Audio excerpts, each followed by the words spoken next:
করছো? আমার মা কষ্ট করে ভিডিও করছে, আমি মায়ের সাথে ভিডিও করি কষ্ট করে। মা আমার সাথে ভিডিও করে দিচ্ছে। মা তোমরা লাইক কমেন্ট করবে আমার মাকে।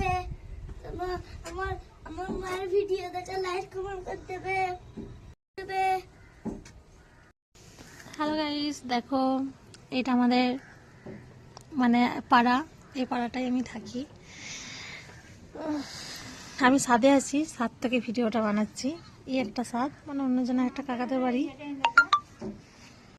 দেখো এখানে আমরা চান করি ছাদে, এই রোদে শীতকালে এখানেই চান করি। এগুলো সব মা কেচেছে, মেলে দিয়েছে। হ্যালো গাইস, দেখো এদেরকে দোলনায় আমি তোলাচ্ছি। হ্যাঁ, হ্যালো গাইস, প্লিজ একটু লাইক কমেন্ট শেয়ার করে দিও, কষ্ট করে ভিডিও